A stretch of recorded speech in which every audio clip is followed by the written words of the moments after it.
begin.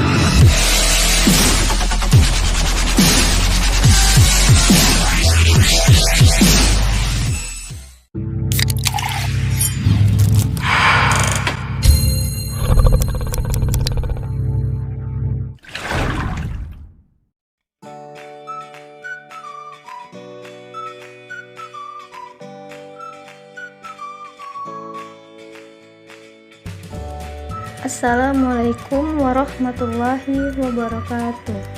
Halo semuanya, perkenalkan nama saya Bella Dwi Sapitri dari kelas 03 PIEE 001 Prodi Pendidikan Ekonomi Universitas Pamulang. Pada kesempatan kali ini, melalui video pembelajaran, saya akan menjelaskan materi yang berjudul pengembangan instrumen wawancara. Tahukah kalian apa itu wawancara?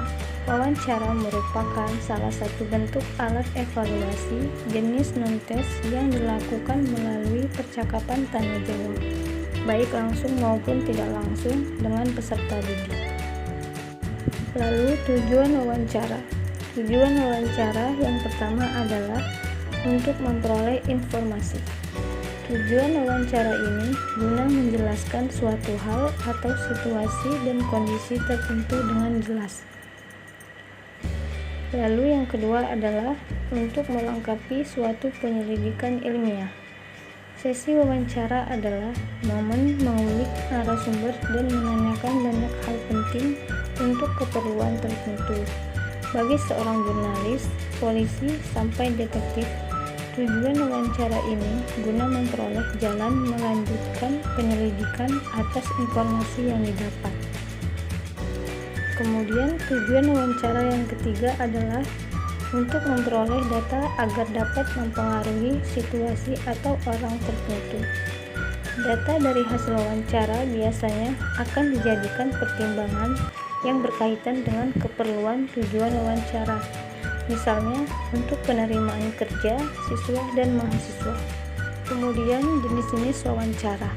Adapun jenis-jenis wawancara diantaranya yaitu yang pertama, wawancara berstruktur. Wawancara terpimpin dikenal dengan istilah wawancara berstruktur atau wawancara sistematis. Bentuk wawancara berstruktur yaitu pertanyaan yang menuntut jawaban agar sesuai dengan apa yang terkandung dalam pertanyaan tersebut. Pertanyaan-pertanyaan yang diajukan sudah direncanakan secara rinci dan jelas dan dijadikan sebagai pedoman wawancara. Lalu yang kedua, wawancara tidak berstruktur.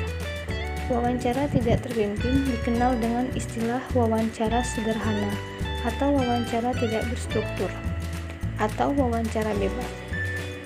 Bentuk pertanyaan tak berstruktur yaitu pertanyaan yang bersifat terbuka. Peserta didik secara bebas menjawab pertanyaan tersebut. Kemudian kelebihan wawancara, yaitu yang pertama dapat berkomunikasi secara langsung dengan peserta didik sehingga informasi dapat diketahui objektivitasnya. Yang kedua, dapat memperbaiki proses dan hasil belajar.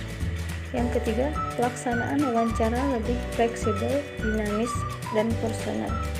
Dan yang keempat, partisipasi responden lebih tinggi dibandingkan teknik kuesioner. Lalu kekurangan wawancara. Yang pertama, jika jumlah peserta didik cukup banyak, maka proses wawancara banyak menggunakan waktu, tenaga, dan biaya.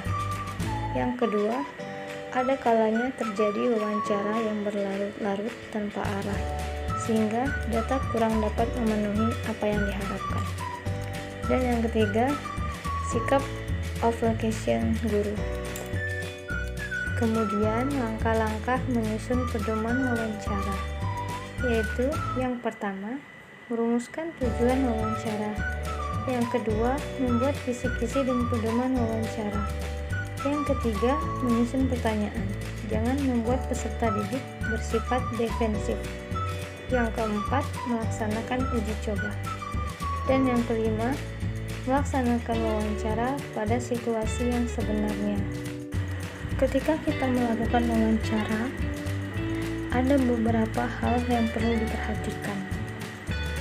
Hal-hal yang perlu diperhatikan diantaranya yaitu yang pertama, hubungan baik antara pewawancara dan yang diwawancarai. Yang kedua, jangan kaku, tunjukkan sifat yang bersahabat dan beradaptasi.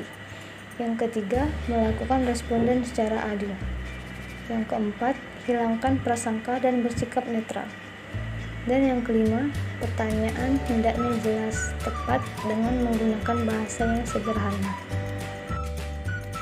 Oke, sekian dulu video pembelajaran dari saya. Semoga bermanfaat ya. Wassalamualaikum warahmatullahi wabarakatuh.